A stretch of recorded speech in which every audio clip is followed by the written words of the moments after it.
منذ بدء الأزمة السورية وحتى الآن يستدل المتتبع لمسار السياسة الأمريكية أنها لم تكن على نسق واحد، وأنه رغم التصريحات المتشددة ضد النظام والموقف الأولي المعلن المؤيد للمعارضة ورغم الوجود الأمريكي شرقي سوريا، لكنه عموما كان يحوم حول فكرة النأي بالنفس قدر الممكن دون التخلي عن مصالح الولايات المتحدة الأساسية. وفي هذه الآونة يبدو أن واشنطن تسعى لتعزيز دور قوات سوريا الديمقراطية والمجالس المحلية التابعة لها شرق الفرات، وهو ما قد يصل حسب تصريحات المسؤولين الأمريكيين إلى مستوى الاعتراف الدبلوماسي في وقت لاحق ما.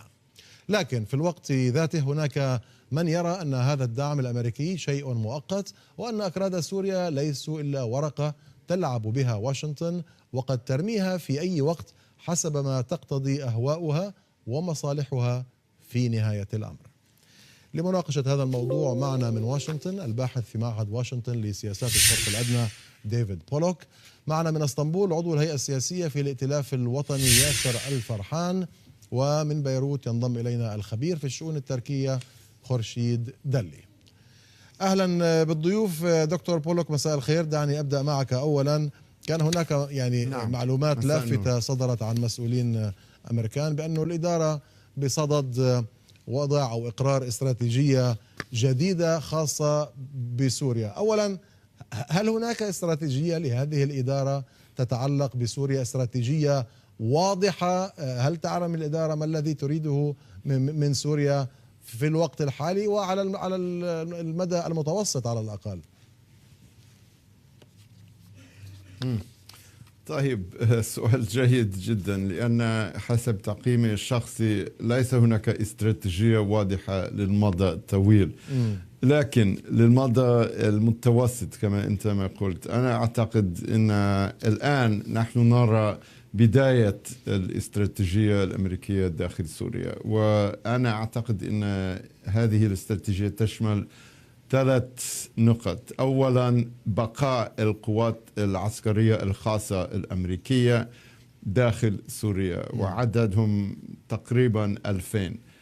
النقطة الثانية، بقاء المساعدة اللوجستية والعسكرية والاستخبارية والمعنوية لقصد قوات سوريا الديمقراطية. والجدير بالذكر أنه هذه القوات نصفهم تقريبا أكراد، ولكن النصف الآخر عرب، ميليشيات عربية محلية. والنقطة الثالثة، المحاولة لقطع الجسر البري الإيراني الذي يمر عبر حدود إيران والعراق وسوريا وحتى لبنان وحتى البحر الأبيض المتوسط داخل أراضي سوريا الشرقية.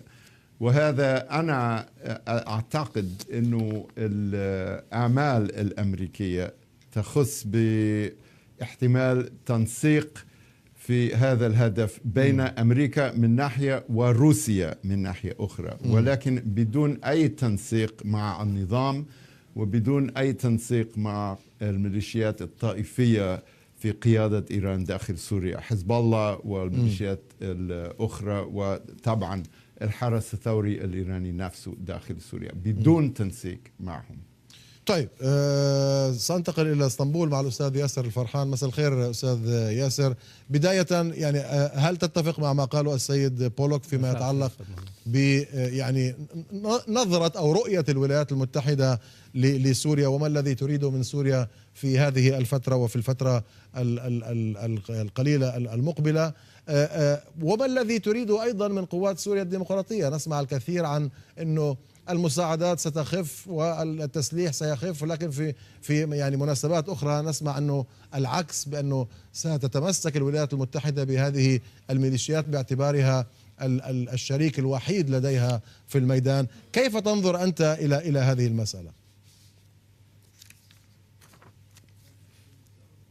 مساء الخير أستاذ مهند لك وللسادة المشاهدين وضيوفك الكرام. حقيقة الإدارة الأمريكية اتبعت استراتيجيات خاطئة في سوريا، إن كان في محاربة الإرهاب وإن كان في مجال إحلال السلام وتحقيق الانتقال السياسي. من ناحية السلام في سوريا أو تحقيق الانتقال السياسي، نجد بأن الإدارة الأمريكية عمدت إلى إطالة أمد الصراع والحفاظ على حالة لا غالب ولا مغلوب، الحفاظ على حالة من التوازن. لا يستطيع النظام أن ينتصر ولا يسمح له بأن ينتصر، ولا يستطيع أيضا أن ينهزم، ولا يسمح للمعارضة أن تنتصر. وبالتالي هذه الطريقة التي استنزفت الشعب السوري ودمرت كل بناه التحتية، يعني هي كانت سياسة متبعة، لا أدري إذا ما كانت عمدا أو بسبب الفوضى في الاستراتيجيات المتبعة في أمريكا، أدت إلى هذا الوضع 7 سنوات حتى الآن، وكل الأطراف في استنزاف، والشعب السوري هو من يدفع ثمن هذا الوضع. لا أدري إذا ما كانت سياسة الفوضى الخلاقة مرة ثانية التي اعتمدتها أمريكا في العراق تريد أن تكررها في سوريا. في اتجاه آخر ما أعلنت عنه الإدارة الأمريكية بأنه ضمن أولوياتها تقليص وتحجيم النفوذ الإيراني في سوريا. هذا لم نجد له شيئا على أرض الواقع، كان مجرد إعلان. وقد تحدثنا مع سترفيلد مساعد وزير الخارجية الأمريكي لشؤون الشرق الأوسط حول هذه النقطة بالذات، وقلنا لهم بأن الفصائل التي تقاوم النفوذ الإيراني في سوريا والتي تحاول أن تقطع هذا الكوريدور الذي يربط إيران، ينفذ الهلال الإيراني التابع لنظام ولاية الفقيه، نظام الملالي في طهران، من إيران إلى العراق إلى سوريا إلى لبنان. الفصائل ومعروفة بالذات كانت سود الشرقية وأحمد العبدو، والتي كانت تقطع هذا الهلال. قامت الإدارة الأمريكية بمنع السلاح عنها وبالضغط عليها لتترك هذه النقاط ولتسمح للميليشيات الإيرانية بالتواجد محلها، وطلبت من هذه القوات المعارضة للنظام فصائل الجيش الحر أن تذهب إلى المخيمات في جوار الحدود السورية الأردنية. وبالتالي حينما سألناه ما الذي ستفعلوه باتجاه تقليص وتحجيم النفوذ الإيراني، هل ستنفذ ضربات عسكرية؟ قالوا لا. سألناهم هل ستنفذ عقوبات، يعني عقوبات واضحة، قانون القرار الذي كان يجب أن يصدر في الكونغرس بتجريم النظام الإيراني والنظام السوري، وبالتالي يعني فرض مزيد من العقوبات على كل منهما، لم يصدر. يعني أقره أحد المجلسين، لا أدري النواب أو الشيوخ، ولم يقر، لم يصبح قانونا بالنتيجة.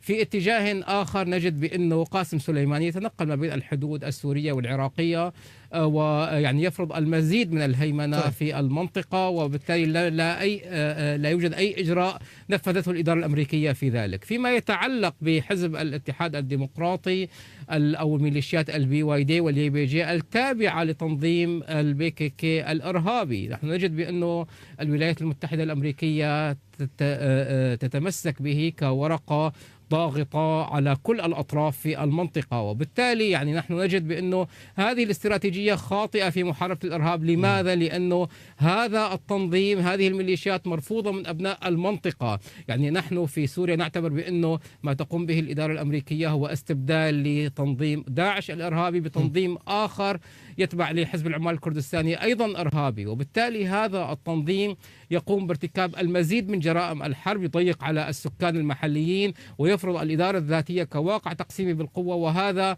ما يجعل الإدارة الأمريكية في موقع المسؤول عن هذه الأعمال.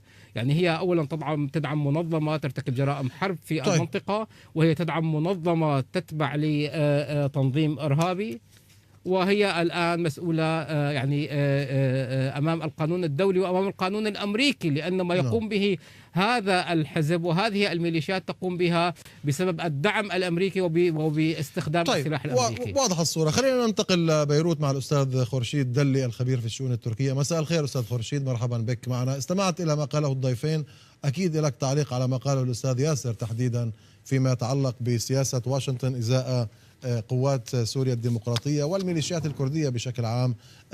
هل بالفعل واشنطن تستبدل داعش بهذه الميليشيات؟ والآن الحديث عن يعني اتخاذ خطوات من جانب واشنطن ربما تجاه منطقة شرق الفرات وإرسال دبلوماسيين إلى هناك، خطوة باتجاه اعتراف دبلوماسي بشكل أو بآخر بهذه المناطق. ما رأيك في ذلك؟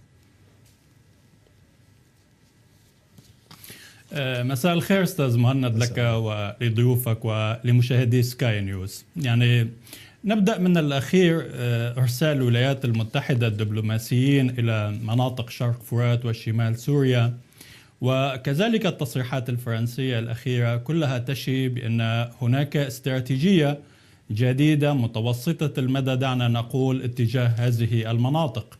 وهذا يخالف التوقعات التي كانت تقول أن الولايات المتحدة بمعنى ستنسحب في مرحلة ما بعد تحرير رقة. لكن واضح أن الاستراتيجية الأمريكية تقوم على المزيد من مد الجسور التواصل على المستوى السياسي، على المستوى الخدماتي، وهذا أمر ينصب في اتجاه تقوية الإدارة الذاتية في هذه المناطق، وينصب في اتجاه تأسيس ربما لحالة سياسية. وربما الولايات المتحدة ليست مقتنعة إلى الآن بمسارات أستانا وسوتشي وحتى جنيف، ولذلك ترى في هذا الأمر زيادة لنفوذها في هذه المنطقة الحساسة الاستراتيجية التي تتوسط تركيا والعراق وقريبة من إيران. بالتالي يمكن الحديث حقيقة عن استراتيجية أمريكية جديدة تتناسب في مرحلة ما بعد تحرير الرقة. هذا الأمر ربما يوجه الأنظار إلى منطقة شمال سوريا والإدارة الذاتية، خاصة التي تجد في مثل هذا المسار إثباتا لوجودها وتأكيدا لتجربتها التي نجحت في إدارة هذه المناطق. فيما يخص الضيف الذي يتحدث من تركيا، حقيقة لو يعني هذا الكلام لو لم ينسب إلى المعارض السوري ربما نسب لشيء لمسؤول تركي. يعني مثل هذه التصريحات التي نسمعها أن بيادي إرهابي وأنها ميليشيات لا تختلف عن داعش، مثل هذا الأمر هو نتيجة بؤس في التفكير السياسي اتجاه رؤية الأحداث في المنطقة. داعش تنظيم إرهابي، ليس هناك أي تنظيم آخر في سوريا يمكن أن يقارن بداعش أولا. ثانيا، الحالة الكردية في سوريا هي حالة أصيلة، وحزب الاتحاد الديمقراطي يمثل هذه الحالة. وفي مرحلة ما بعد الأزمة هذا الحزب نجح على الأقل في منع تحول مناطق شرق سوريا إلى ما يشبه ولاية جديدة لداعش. وهذا الحزب وقواته والقوات المتحالفة معهم من الأكراد والعرب والسريان والأشوريين لهم الفضل في إلحاق الهزيمة الأولى بداعش. داعش لم ينهزم الآن، انهزم عندما انكسر في معركة كوباني، ومن هذه المعركة انطلقت مسيرة الانتصار على داعش. وبالتالي أن يكون معارض سوري وللأسف محاصر برؤية تركيا اتجاه مكون سوري أصيل واتجاه منطقة الآن تشكل ما يقارب 30% من مساحة سوريا، هذه التنظيمات ضمن الإدارة الذاتية هي التي تديرها، هذا أمر أنا أعتقد مؤسف جدا. وأعتقد إذا كانت هذه المعارضة بحاجة لنوع من التصحيح فهي بحاجة إلى رؤية مفاهيم على أرض الواقع، أن تنطلق من الواقع السوري، عن المعطيات الموجودة عن الأرض الواقع من القوى السياسية. حتى لو تم اختلاف بوجهات النظر معها لا ينبغي إطلاق مثل هذه الأحكام، نظرا لأن في النهاية جميع هذه القوى السورية هي بحاجة إلى رؤية تقاربية وليس إلى مثل هذه المفاهيم المسبقة والتي لا تخدم الساحة السورية أبدا. أستاذ ياسر، الكلام موجه لك، فأعطيك بسرعة مجال للرد على بعض هذه النقاط. يعني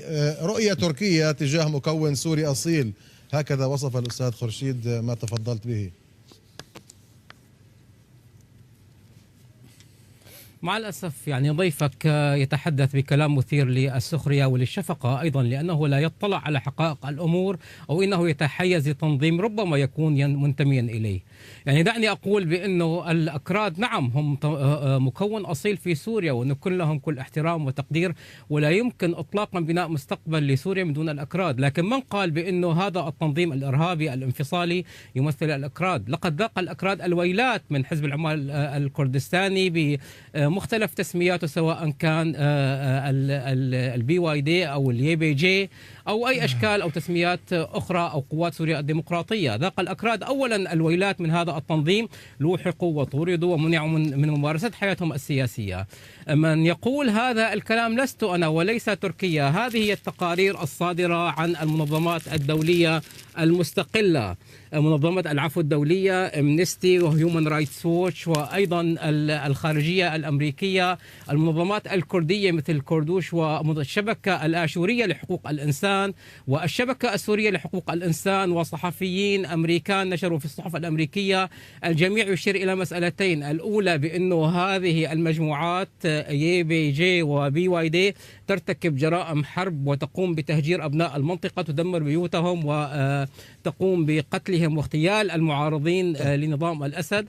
2، تقول هذه التقارير جميعها بأنه هذا التنظيم ليس فقط يتبع لحزب العمال الكردستاني، تقول بأنه يعني هي تسميات مختلفة ل3 جبهات يقوم حزب العمال الكردستاني بممارسة الدور القيادي فيها. ونحن نعلم تماما بأنه المقاتلين، القيادات لهؤلاء المقاتلين سواء كانوا يعني في اليي جي أو في قسد أو في الBYD هم من قنديل، هم ليسوا أساسا سوريين، يعني هم قدموا من تنظيم PKK الإرهابي من جبال قنديل، هم أتراك في معظمهم، وكل الأشكال والتسميات الأخرى عبارة عن ديكورات يعني. طيب. حتى العرب المنضوين تحت هذه الأسماء ليس لهم لا قول ولا فعل ولا دور، يعني هم عبارة عن حالة تجميلية. نحن نعلم تماما بأنه حتى وزارة الخارجية الأمريكية قد أصدرت تصريحا بإدانة الأعمال التي يقوم بها هذا التنظيم في وقت سابق، وأيضا نعلم بأنها قد وجهت أسئلة للمسؤولين العسكريين طيب. الأمريكان. واضحة الصورة أستاذ ياسر. أسباب دعمهم لهذا التنظيم في وقت سابق. طيب دكتور بولوك، دعني أعود إلى مسألة يعني البعض دائما يثيرها. نعم. أنه بالنسبة للأمريكان الأكراد هي عبارة عن ورقة يستخدمونهم حين يتناسب هذا الأمر مع المصالح الأمريكية، ومن ثم يلقون بهذه الورقة عندما ينتهي مفعولها أو تقوم بالخدمات المطلوبة منها. البعض يضرب المثال على كردستان العراق، ما حصل مؤخرا في كردستان العراق، وكيف أن الولايات المتحدة وقفت موقف المتفرج عندما دخلت الميليشيات الموالية لإيران إلى تلك المناطق. ما رأيك في هذا السيناريو؟ طيب، أولا الحقيقة على الرغم من كلام الضيف المحترم من إسطنبول، الحقيقة أنه الإدارة الأمريكية وأنا شخصيا إحنا نفرق بشكل جوهري بين البككة من ناحية مجموعة إرهابية نعم، والبيدة واليابقة والميليشيات والقسد داخل سوريا، الميليشيات والأحزاب الكردية داخل سوريا التي نحن بشكل رسمي وأنا بشكل مهني موضوعي أنا لا أسميهم مجموعات إرهابية مطلقا.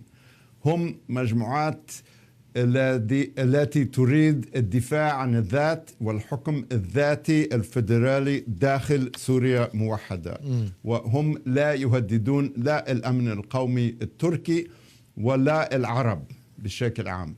ولذلك أنا أعتقد أنه الاستراتيجية الأمريكية، الجواب المباشر على سؤالك، الاستراتيجية الأمريكية أنا أعتقد تخدم مصالح أمريكا ومصالح الأكراد والعرب والشعب السوري في نفس الوقت. وليس هناك سؤال أنه نحن نستعمل الأكراد كورقة ضغط أو المعارضة المعتدلة السورية كورقة ضغط. لدينا مصالح مشتركة وأهداف مشتركة داخل سوريا وفي المنطقة بشكل عام.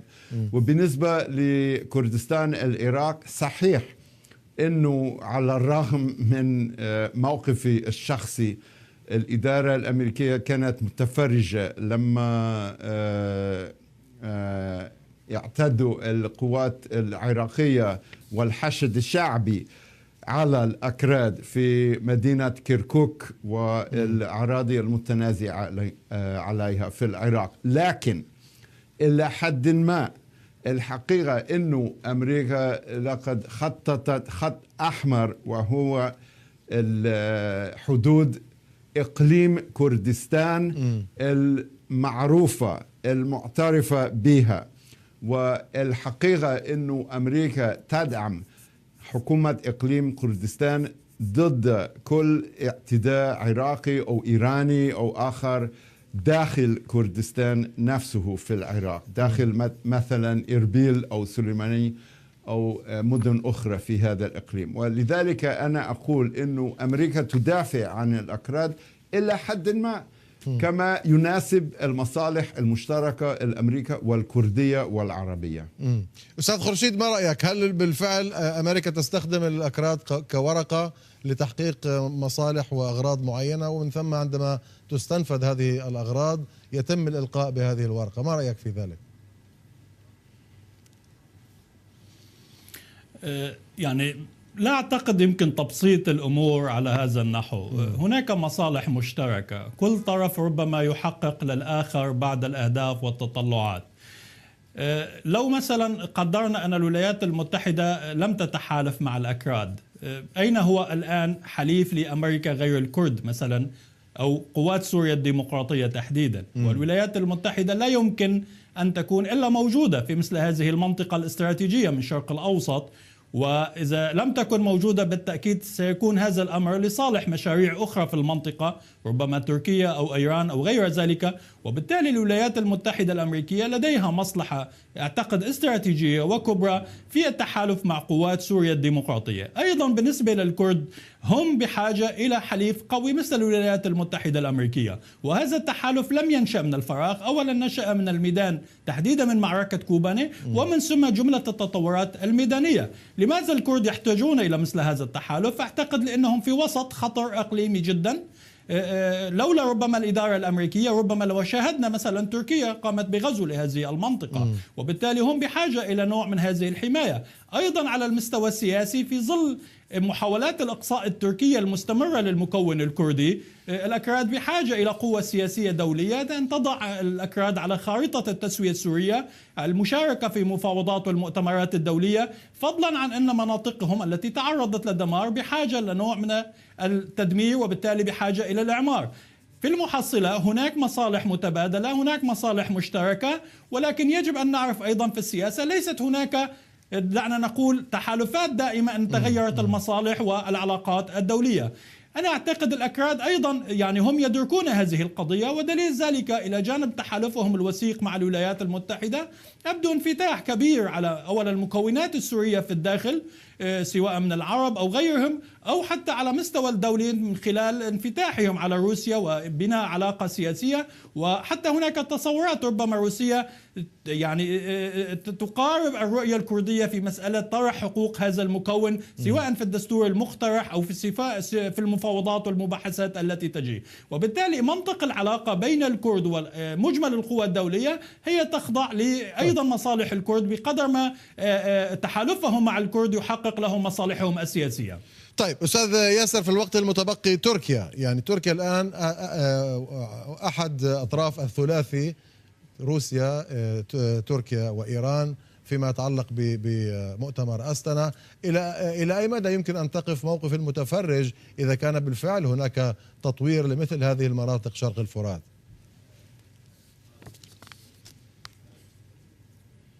يعني بالتأكيد تركيا لها الحق في أن تدافع عن أمنها القومي وعن مصالحها في المنطقة، وبالتأكيد بأنه هذه المصالح تتقاطع مع مصالح الشعب السوري. نحن جميعا في سوريا ما اتفقنا على شيء مثل ما اتفقنا، سواء كنا في المعارضة أو في صفوف الموالين للنظام، كما اتفقنا على وحدة سوريا وعلى سيادتها. يعني كل السوريون أجمعوا بأن سوريا يجب أن تبقى موحدة، وهذا المشروع الذي تقيمه الإدارة الذاتية هو مشروع انفصالي فرض بالقوة. يعني نحن نعلم تماما بأنه يعني أصبحوا يغيروا شكل القوانين، يغيروا مناهج التعليم، يغيروا الثقافة المستخدمة في هذه المنطقة. الآن نعلم بأنه يعني حزب الاتحاد الديمقراطي التابع تنظيم حزب العمال الكردستاني يفرض التعليم باللغة الكردية على مناطق لا يوجد فيها أكراد إطلاقا. ونعلم أيضا بأنه الآن يدرس ثقافة عبد الله أوجلان في المدارس، ونعلم بأنه يرفع صور عبد الله أوجلان في كل الساحات ويرفعها في كل المقرات التي يتواجد فيها. وبالتالي هذا كله مرفوض من الشعب السوري بداية. الانتقال وشكل ممارسة الحقوق من ناحية التملك أو الاستئجار أو غيره، كلها يفرض عليها قيود في هذه المناطق على السوريون القادمون من مناطق أخرى. اللاجئون الذين أتوا من دير الزور أو من المنطقة الشرقية نعلم تماما كم عانوا وكم ذاقوا الويلات في هذه المنطقة التي تديرها هذه الميليشيات. وبالتالي هناك مصالح سورية حقيقة يعني في التخلص من هذا التنظيم، ومن ينتسب إليه يجب أن يراجع نفسه ويعود لصفوف الشعب السوري. الأكراد ممثلون في المعارضة من خلال المجلس الوطني الكردي، وهو متعاون مع كل جهات المعارضة وله دور أساسي في المفاوضات وفي كل الأشكال الانتقال السياسي التي تنجز، وبالتالي هو الممثل الحقيقي للمكون الكردي العزيز على قلوبنا. شكرا جزيلا لك الأستاذ ياسر الفرحان عضو الهيئة السياسية في الائتلاف الوطني، كان معنا من اسطنبول. للأسف ما عنديش وقت أستاذ خورشيد، إن شاء الله في مناسبة ثانية. أشكر الأستاذ خورشيد دلي الخبير في الشؤون التركية، كان معنا من بيروت. وشكرا لضيفنا من واشنطن الدكتور ديفيد بولوك الباحث في معهد واشنطن لسياسات الشرق الأدنى. شكرا لكم جميعا. إلى هنا مشاهدينا ملفات غرفة الأخبار، غدا موعد جديد وملفات جديدة. إلى اللقاء.